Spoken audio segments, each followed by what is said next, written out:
We're back in the studio. We're going to find out what's going on with the board of directors as we have a change of personnel with Roy O'Connor and Peggy Kellers. So welcome.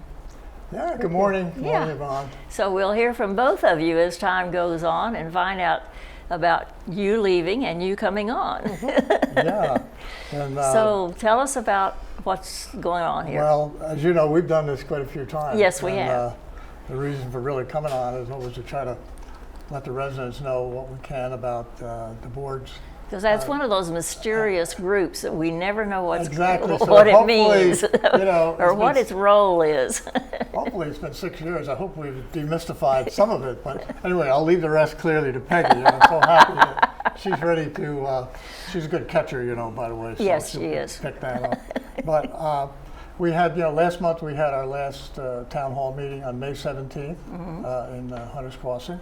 And so at that time, we announced that I'll be stepping down, and I was so pleased, that Peggy will be replacing me as the what we used to call resident director. Now we call it director living in the community. Oh. It's just a new lingo, but it's the same job, okay, and where she'll be serving, as a full member of the Green Spring Board of Directors. So I'm very happy that she'll be able to step into that role and take over. But so given that this is probably my last opportunity. Yes, take advantage of it. To talk to the residents, yeah. I hope to not ad-lib. There's a few things I thought about maybe they might be interested to know. It's a lot. There's been a lot of things that have occurred in the last 6 years at Green Spring and also with the board above. And so I joined in 2013, okay? And fortunately, I had been on the council and was president of the council, so Peggy also has that advantage of really understanding, the operations here at Green Spring and all of the things that are going on. So it's invaluable, and that's going to stand her in good stead to start. But the Green Spring board at that time, they made me the secretary of the board, so I was a member of their executive team. And that lasted for about 4 years until in 2017, we had a reorganization to get to what we call enterprise governance. And I'll talk a little bit more about that. So then that was a big change that occurred in 2017. The other thing is, from time to time, you'll serve on different committees on the board. I was on the audit committee, and also we had a development committee that they put together because we were looking at refinancing the bonds for Green Spring and using some outside financial consultants. So that was interesting work, so I served on that. The other thing to keep in mind is that we have the Green Spring Board of Directors, and then we have National Senior Campuses, which is the supporting, overseeing board. And they oversee all 16 communities that Erickson manages for NSC. And again, for the residents out there, just remember, NSC is a not-for-profit organization, as Green Spring is not-for-profit. They own the premises, all the buildings, grounds, and equipment. And Erickson is our operator and has done an excellent job, actually, in managing the community. So because of that NSC board, there are like 8 advisory committees.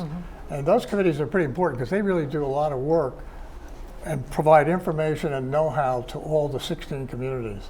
And I had the opportunity to serve on a couple of committees there.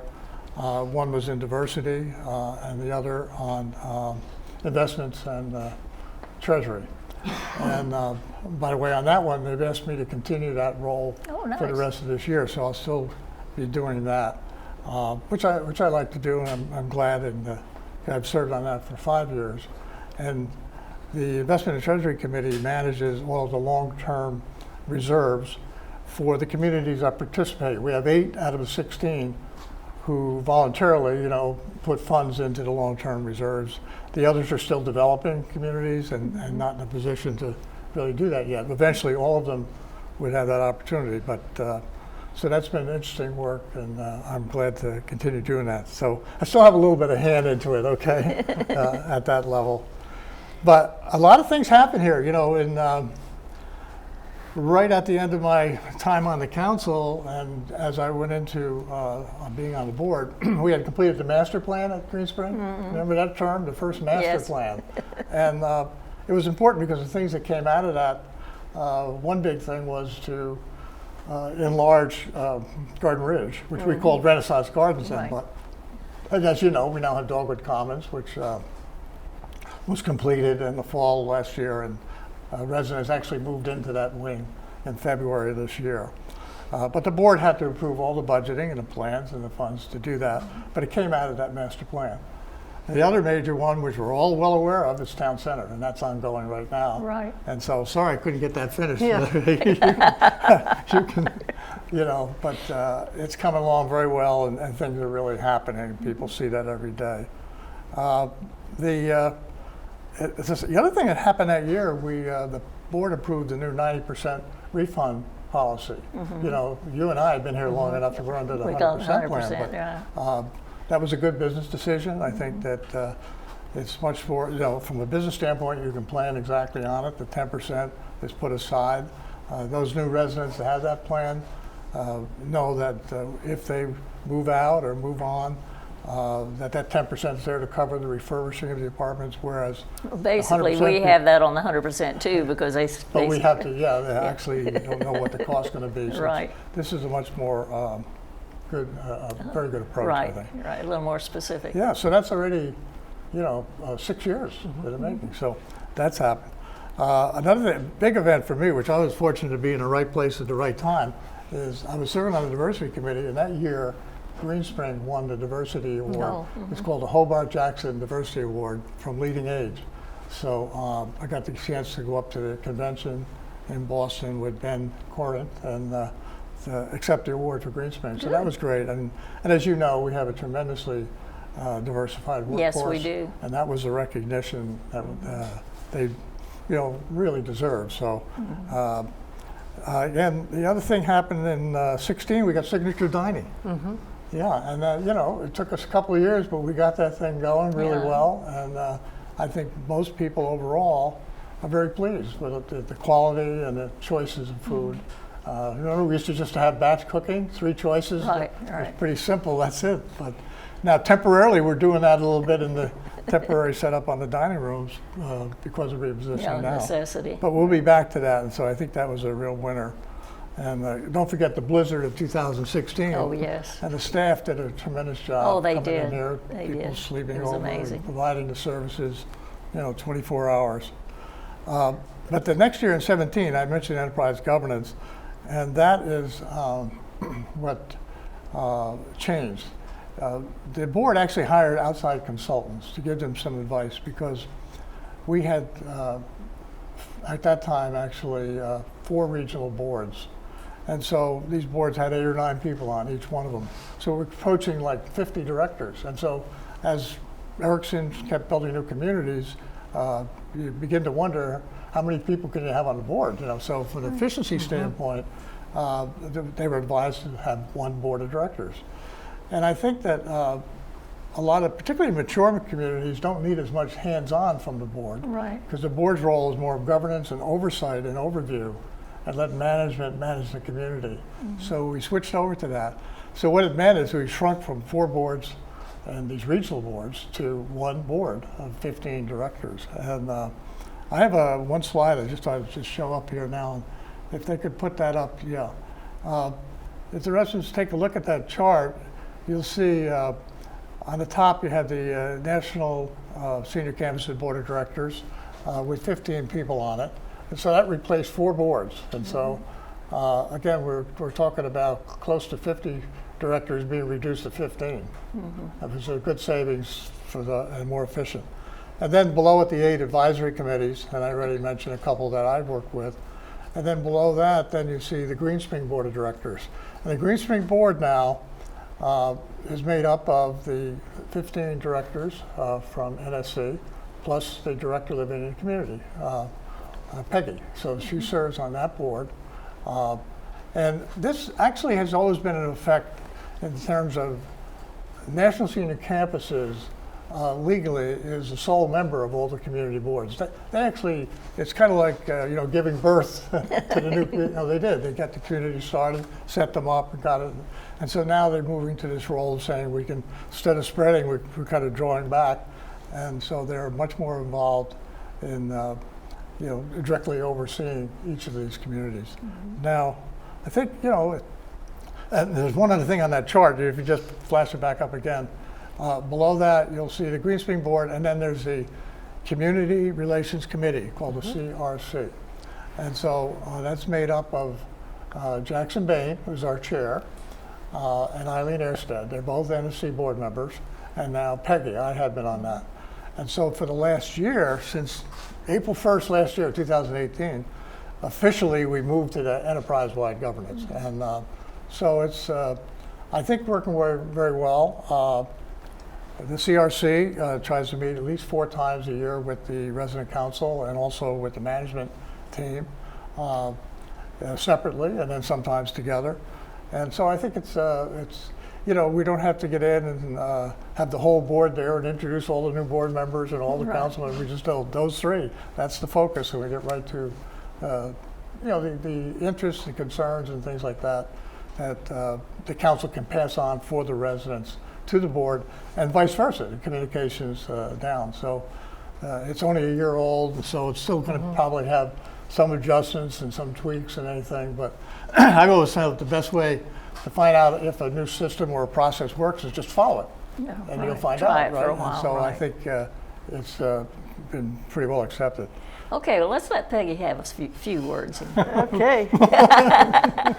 Well, as you know, I have big shoes to fill, taking Roy's place, but I know that we're all very grateful for the work that you've done. It has been great. And if you think about the transition from 2013 to 2018, or now 2019, we had a lot of instability. I think you went through 4 executive directors. Sure yes. did. And the associate executive directors, weren't always in place. At least there weren't always 2. Right. And so I think what Roy did in trying to stabilize things, and also to be able to be a good representative not only to the board but then also to the residents and the management team, is I think he was much more involved probably at the committee level and in some of the other dimensions than I will be, because we now have pretty stable management, which I'm very thankful for. Yeah, thank you for for mentioning that, but we went from Robin Glivoff to Jean Landerville to Ben Corinth, and finally to Shonda. Right. And we're so fortunate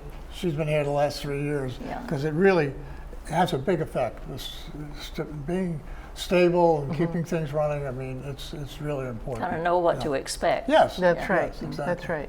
And so in my work and in Roy's work before he was on the board, we were so active in the council, and we know that the council is kind of the spokesperson for the residents. Right. So the board really isn't responsible for the residents. And that may be a switch, and that's going to be one of the biggest switches that residents have as they relate to me, because they're used to relating to me as a council member, just as they were with Roy. And so that transition is going to happen, and we'll just have to go through it and just try to explain things to the different people. And I know for my role, I'll be continuing the every other month VIM. And then I'm going to try and do 4 villager articles during a period of a year. And of course, our year begins April 1st. Okay. So my first one will come out in July. And I'm thinking about doing board basics, at least in the initial year, because as Roy said earlier, it is very confusing to try to understand. I mean, I've lived here a long time, and it's still like, okay, what is their role? Yes.